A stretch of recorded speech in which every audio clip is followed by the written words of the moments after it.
Yes, well, of course, you can meet me at the office, on the office, in the office, on Monday, on Monday. Welcome to the Business English Podcast, the podcast dedicated to helping professionals improve their business English language skills to help improve and advance their careers. I'm Rob, and today's episode is titled On Point, Mastering the Preposition On in Business English. Now, what is it all about? Well, as we all know, English prepositions can be quite tricky, even for native speakers. In the world of business, it's crucial to have a firm grasp on these little words, as they can significantly impact your communication and overall professionalism. That's why today we're focusing on the preposition on, a small but mighty word that plays a crucial role in various business contexts. If you're a non-native English professional looking to improve your business English, this episode is going to be perfect for you. We're going to explore the practical phrases and techniques, as well as some common mistakes and how to avoid them. By the end of this episode, you'll be able to understand how to use on more accurately and more confidently in your professional life. Before we dive into today's episode, I'd like to remind you to subscribe to the podcast on your favourite platform and leave us a review. This helps us reach more people like you who want to perfect their business English communication skills. Now, let's get started with understanding the preposition on and how it can be used in multiple business contexts. Spin the decks. Ladies and gentlemen, welcome to the Business English Podcast. Helping professionals communicate more effectively, more confidently, and with impact. With your host, Rob, from Energetic English. Let's get down to business. Okay, so after a rather extreme example within the intro, let's now turn our attention to the first section of the episode, where we'll begin by understanding the preposition on and its basic usage in English. First, let's briefly define what a preposition actually is. So, prepositions are words that show the relationship between nouns, pronouns, and other words in a sentence. They often indicate location, direction, time, or manner. So, for this episode, we will be focusing on. As a preposition, on is used to express a wide range of ideas, from location and time to the subject matter of a discussion. Let's go over a few examples. For example, number 1, location. The papers are on the desk. 2, time. The meeting is on Monday. 3. Subject. Let's focus on the marketing strategy. Despite its versatility, on can be a source of confusion. So let's discuss some common mistakes and tips on how to avoid them. Mistake number 1. Using on when in or at is more appropriate. For example, saying "I'll see you on the meeting" instead of "I'll see you at the meeting." To avoid this, remember that on is often used with dates or specific days, while in and at are used with more general timeframes or locations. Mistake number 2. Omitting or not saying or using on when it's needed. For example, saying "I'll focus the presentation" instead of "I'll focus on the presentation." In this case, practice using on with verbs that require it, such as focus on, concentrate on, or work on. Mistake number 3. Overusing on or adding it unnecessarily. For example, saying "I'll send an email on you" instead of "I'll send an email to you." To avoid this, familiarise yourself with the correct verb-preposition combinations and double-check your sentences before using them in a professional setting. So, in this first section, we have looked at the basic definition and the usage of the preposition on, as well as some common mistakes and how to avoid them. As we progress through the episode, we'll explore on in various business contexts to help you get a better understanding of where it can be employed within your professional speech to great effect, whilst avoiding any embarrassing errors. So, let's move on to the next section now, where we'll discuss how to use on effectively in business meetings.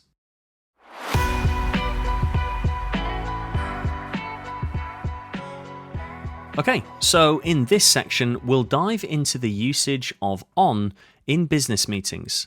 Being able to accurately use on in business meetings can make a significant difference in how you're perceived by your colleagues and clients. So let's explore some common scenarios where you might need to use on in a meeting context. First, let's talk about setting meeting dates.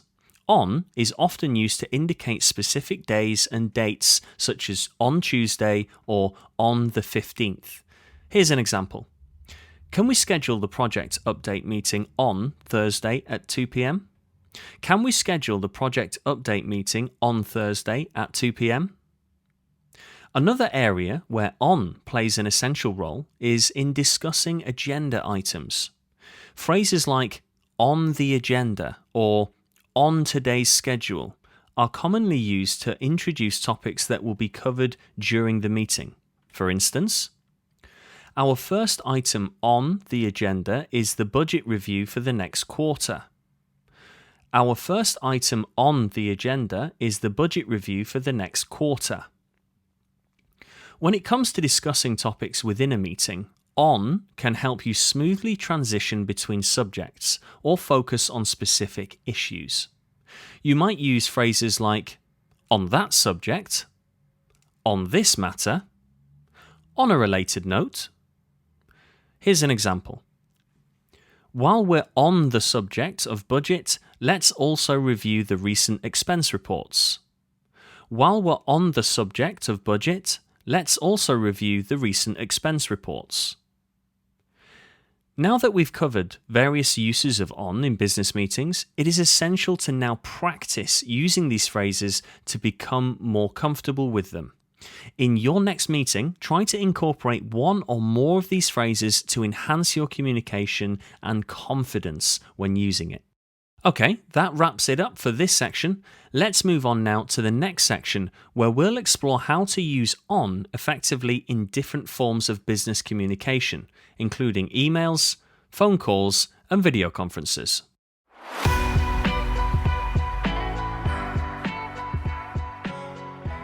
Okay, so now in this section, we'll discuss how to use on effectively in various forms of business communication. As we've just said, this can be anything from video conferencing online or to your email inbox or simply chatting it out on the phone.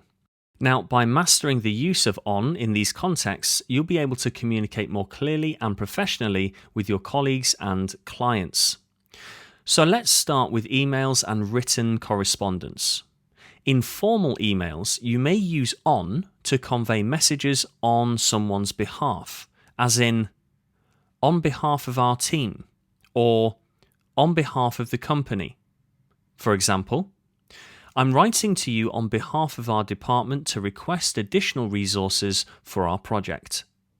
I'm writing to you on behalf of our department to request additional resources for our project. When providing feedback or commenting on documents, you might also use on in phrases like comments on the proposal or thoughts on the draft. For example, please find my comments on the report attached to this email. Please find my comments on the report attached to this email. Now, let's move on to phone calls and video conferences. During these calls, on can be used in phrases like on the line or on mute to indicate someone's presence or status. Here's an example. Is everyone on the line? Please make sure that you're on mute when not speaking. Is everyone on the line? Please make sure you're on mute when not speaking. And lastly, when expressing opinions or sharing personal thoughts during a conversation, on can be used in phrases like on a personal note or On a side note, for example, on a personal note, I believe that we should invest more in employee training programs. On a personal note, I believe that we should invest more in employee training programs. By integrating these expressions into your daily communication, you'll be able to convey your thoughts and ideas more effectively and professionally. Right, that concludes this section. In our next part, we'll discuss the use of on in building and maintaining business relationships.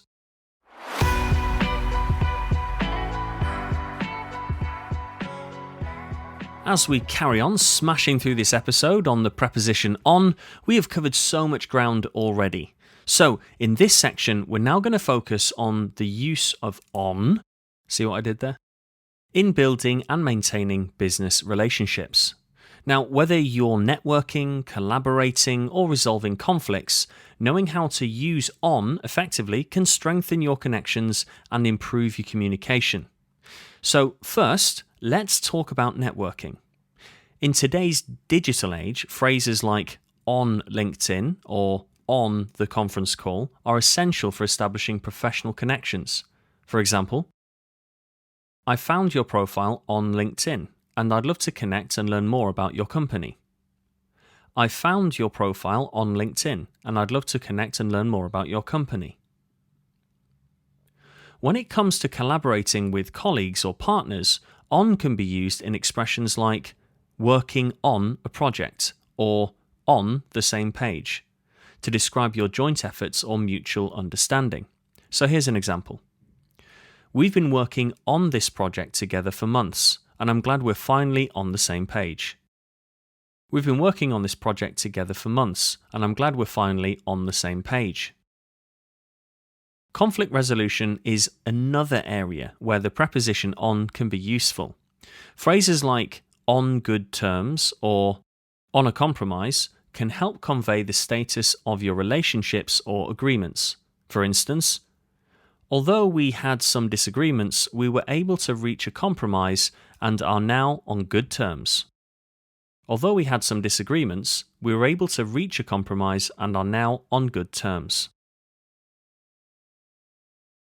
So, to briefly sum up this section, we've explored various ways to use on in the context of business relationships. By incorporating these phrases into your professional interactions, you can effectively navigate the challenges of networking, collaboration, and conflict resolution. So, up next is our final section, where we'll discuss the use of on in business performance and reporting.